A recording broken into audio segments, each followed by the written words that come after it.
20 वर्ष पूर्व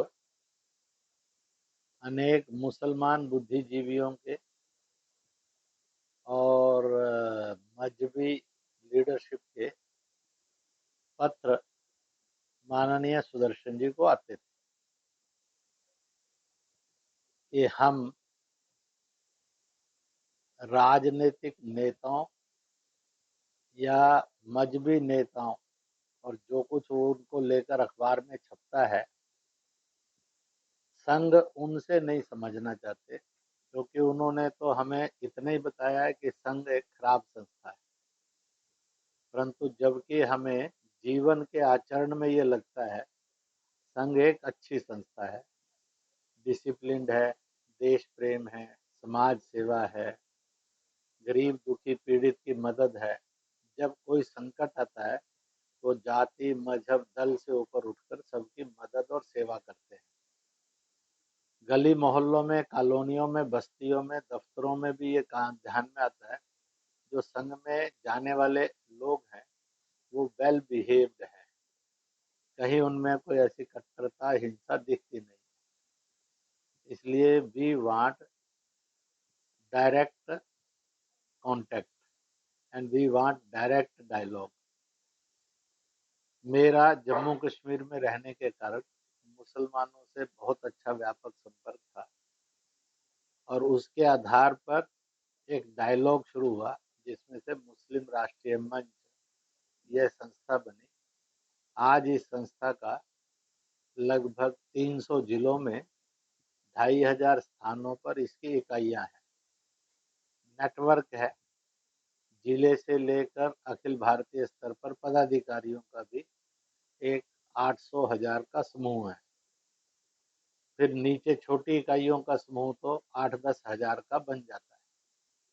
तो इस प्रकार से ये नेटवर्क बना, by the Muslim, of the Muslim, for the Muslim, but in the interest of nation.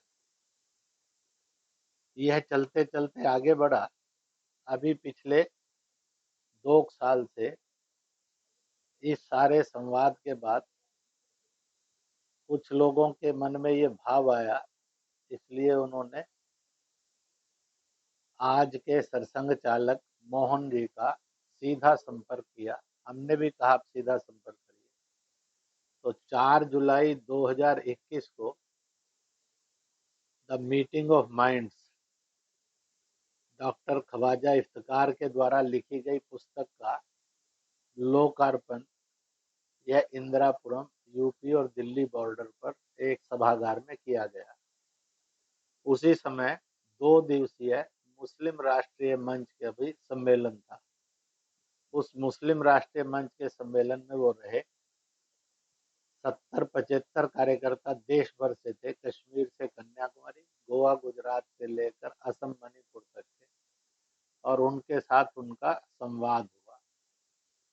और उसके बाद देश भर में एक मूवमेंट चली कि हम सबका डीएनए एक, और हम सब हिंदुस्तान से हिंदुस्तानी, हिंदू, भारतीय, इंडियन थे, हैं और सदा रहेंगे। इसमें कोई भी शब्द पंथवाचक, मजहबवाचक नहीं है, सब राष्ट्रवाचक शब्द हैं। इसके बाद मुंबई में वार्तालाप हुआ, उससे आगे बढ़े तो वार्तालाप जो था वह और भी कुछ लोगों से हुआ। अभी रिसेंटली जो डायलॉग हुए, इनकी लॉन्ग पेंडिंग डिमांड थी, वो पूरी की गई। और उसी में फिर 22 सितंबर को वह उमेर इलियासी, जो मौलाना इमाम संस्थाओं के बनी हुई एक संस्था है, उसके राष्ट्रीय अध्यक्ष हैं, उनके घर गए। और घर और मस्जिद उनका समान ही है, तो घर मस्जिद में है या मस्जिद में घर में मस्जिद है। तो वहाँ जाना हुआ, अनौपचारिक भर बातचीत हुई, कई विषयों पर बातचीत हुई। उसके बाद मदरसा भी गए।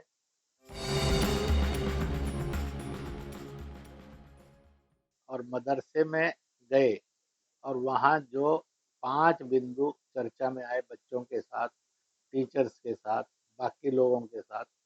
एक, भारत, इसको जानना चाहिए, इस पर चर्चा हुई। और उस भारत को, वो हमारा देश है, उसको मानना चाहिए। दूसरी, भला बनना। सारी तालीम किसके लिए होती है? एक नेक इंसान बनने के लिए। भला बनना, भला बनाना और भला करना, इस पर से उन्होंने वार्तालाप में कहा, भला बनना, भला करना और भला करवाना और बुरे से रोकना, यह स्वर्ग के लिए रास्ता है, जन्नत का रास्ता है। इसी के साथ साथ तीसरा बिंदु जो वहां पर आया, वो इस बात के लिए आया कि क्या बनेंगे। तो बच्चों ने, बहुतों ने इच्छा जाहिर की, इंजीनियर बनना चाहते हैं, टीचर बनना चाहते हैं, डॉक्टर बनना चाहते हैं। पर उनके सामने ये प्रश्न था कि केवल दीन की शिक्षा से तो हम ये नहीं बन सकते, तो उससे तो हम इस्लाम मजहब के जो मजहबी तौर तरीके हैं केवल उतना ही जानते हैं। तो इस पर से सबने मिलकर वहाँ रेजुलेट किया, और वो ये कि आधुनिक शिक्षा भी दी जानी चाहिए और उसके साथ साथ हम एक अच्छे इंसान बने, तो तहजीब की भी शिक्षा देनी चाहिए। और कोई अगर स्किल्स भी सिखाए जाएं, तो अगर बहुत आगे नहीं पढ़ सकते तो स्किल से अपने जीवन को चलाने की ताकत आ जाती है। और इसलिए मदरसों ने आधुनिक शिक्षा, स्किल शिक्षा, खेलकूद शिक्षा और एक दीन की शिक्षा के साथ साथ तहजीब की शिक्षा, इस तरफ भी बढ़ना चाहिए। उसी के साथ साथ चौथी बात यह आई कि भारत तो ऐसी संस्कृति का है, और इसलिए नारी की तरफ, महिला की तरफ देखने का नजरिया कौन सा हो, तो इसलिए नारी का सम्मान, यानी ये आदमी को अपराधों से रोकता है और इंसानियत की तरफ बढ़ाता है। इसलिए नारी का सम्मान, इस पर चर्चा हुई, ये करना जरूरी है। और फिर एक पांचवें बिंदु पर चर्चा हुई, पर द्रव्य लोष्टवत।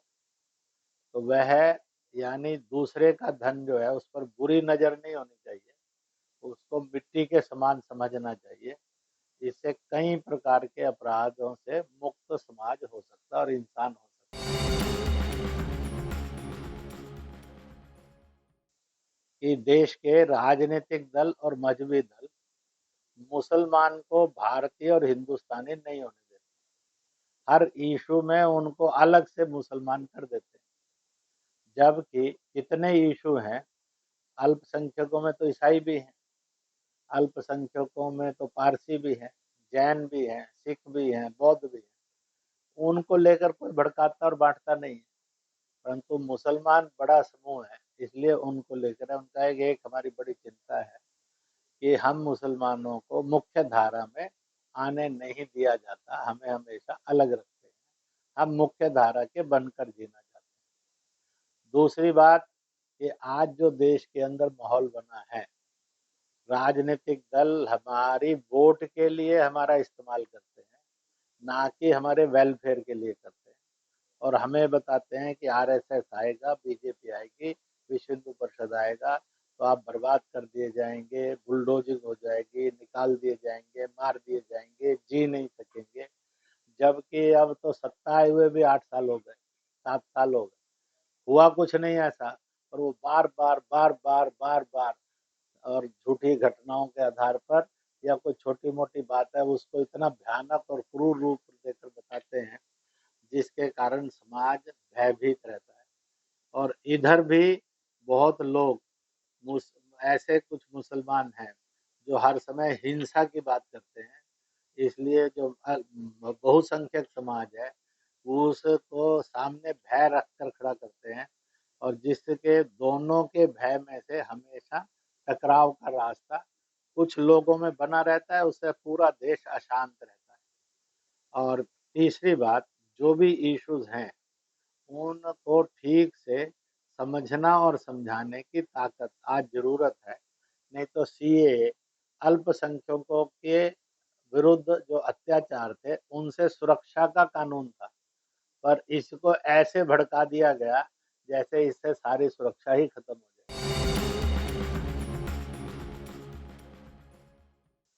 सबसे बड़ी बात है कि डिसिप्लिन डिमांड्स, इसलिए मेजोरिटी मुसलमानों ने कहा कि सड़कों पर आकर नमाज क्यों पढ़ना। अगर लगता है कि मस्जिद में जगह कम है तो 2 शिफ्टों में पढ़ लो, 3 में पढ़ लो। उन्हें कहा कि सड़कों पर आकर करना, तो फिर तो हर धर्म वाले सड़क पर आएंगे, सड़कें बंद ही रहेंगी हमेशा। तो इज इट राइट और रॉन्ग?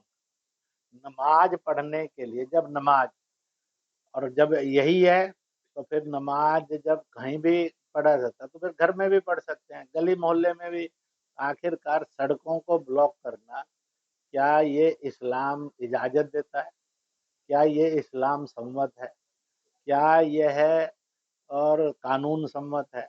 क्या ये मानवता संभव है, सम्मत है? तो सब मानते हैं कि नहीं है।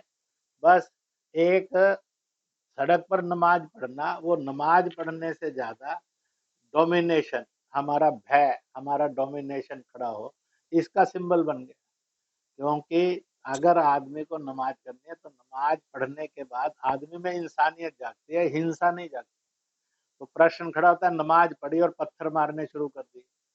शुक्रवार को ज्यादा संख्या में नमाज पढ़ने लिए आते हैं, इसलिए उस दिन पक्के पत्थर मारते हैं। तो क्या यही इस्लाम है? यही शांति है? यही इबादत है? हिजाब है। अब हिजाब पर तो आप दुनिया में देखिए, कितने देशों के अंदर, अब ईरान वगैरह तो मुस्लिम इस्लाम के मॉडल हैं। कितने मुस्लिम देश हैं जहां आज लड़कियां सरेआम अपने बाल काट रही हैं, हिजाब को जला रही हैं। और फिर प्रश्न खड़ा होता है कि जिस दिन वो बिटिया कर्नाटक के अंदर हिजाब का ड्रामा कर रहे हैं, एक दिन पहले तक तो वो हिजाब नहीं पहनती थी।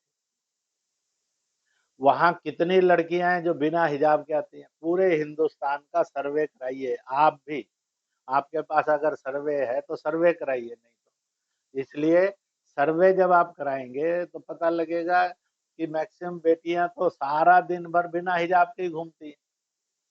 इसलिए किसी को भी अपनी ड्रेस पहनने के लिए इस देश में कोई मना नहीं, परंतु प्रश्न खड़ा होता है कि हर संस्थान के अंदर, शिक्षा संस्थान में ड्रेस कोड है। तो क्या हर शिक्षा संस्थान में रिलीजियस ड्रेस कोड से पढ़ने जाना चाहिए या शिक्षा संस्थान के ड्रेस कोड से पढ़ने जाना? ऐसे ही ड्रेस कोड पुलिस का भी है, ऐसे ही ड्रेस कोड आर्मी का भी है, पारामिलिट्री फोर्सेस का भी है। इन सब में उस संस्था के ड्रेस कोड के अनुसार जाना चाहिए और कानून मानना चाहिए, या अपने अपने रिलीजियस ड्रेस कोड में जाना चाहिए। तो religious dress code religious function के समय में पहनना समझ में आता है कि है, और इसलिए करना। और जिन बेटियों के कारण है, वो बेटियां तो बाद में भी हिजाब के बिना घूमती हैं। आप मुझे दिल्ली के पुराने शहर में चले जाइए, बेटियां आपको घूमती हुई नजर आएंगी, स्कूल नजर आएंगे, कॉन्वेंट स्कूल में जाते हुए नजर आएंगे। आप मुझे बताइए कौन सी रिलीजियस ड्रेस में है और कौन यूनिफॉर्म कोड में है? यूनिवर्सिटी में देखिए, जामिया यूनिवर्सिटी है, अलीगढ़ मुस्लिम यूनिवर्सिटी है, बेटियां कैसे जा रही हैं? मेरे पास इतनी मुस्लिम बेटियां आती हैं, बहनें आती हैं, महिलाएं आती हैं, तो वो सामान्य जो समाज जीवन का ड्रेस कोड होता है उसमें पहनती और आती हैं।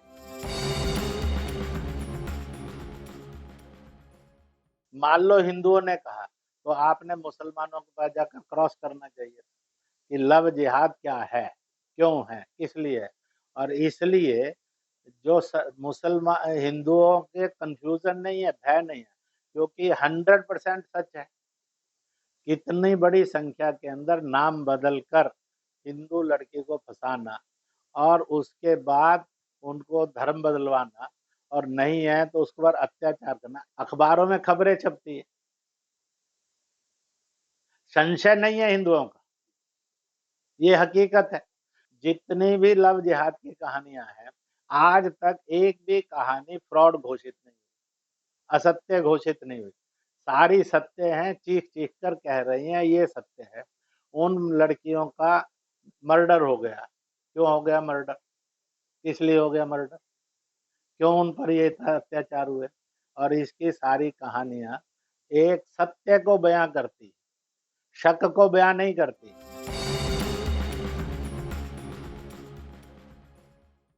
सबका सोल्यूशन ये है कि साहब अपने अपने धर्म पर चलो, अपने मत पंथ जाति बरादरी के कानूनों के अनुसार जिंदगी जियो, सुकून से जिंदगी जियो, दूसरे के धर्म का सम्मान करो और उसमें सम्मिलित हो। धर्मांतरण नहीं, धर्मों का सम्मान। लव जिहाद नहीं, बल्कि शांति से निकाह विवाह, जो कानून सम्मत है, समाज सम्मत है, उसके अनुसार करना। क्या न गरबा में किसी मुसलमान ने हिंदू नाम रखकर सम्मिलित होना जायज है कि नाजायज? इसी तरह से वहां पर किसी हिंदू लड़की को लव अफेयर में फंसाना ये जायज है कि नाजायज है? इसलिए which is wrong that is wrong, which is और inhuman that is inhuman, which is immoral that is immoral. यह इमोरल एक्टिविटियां नहीं होनी चाहिए। आप इमोरलिटी को किसी भी नवरात्रे का हिस्सा बनाएंगे? आपका प्रश्न भी इमोरल है। सारे देश में मूर्तियां बनाता है मुसलमान, उसके खिलाफ तो फतवा नहीं आता। रामलीलाओं में एक्टर बनकर काम करता है, नहीं करता। समस्या किसके आती है? जो इमोरल करता है। इसलिए इमोरलिटी की चार घटनाओं को आप सारे मुसलमान के साथ जोड़कर फिर वही कसूर और पाप कर रहे हैं कि संघ कहता है कि नवरात्रे में मुसलमान नहीं आना चाहिए। It is a wrong conception. Make it correct your self and make your media also correct. तो इसलिए ये बहुत आवश्यक है कि इसको समझना। उन्होंने किसको रोका?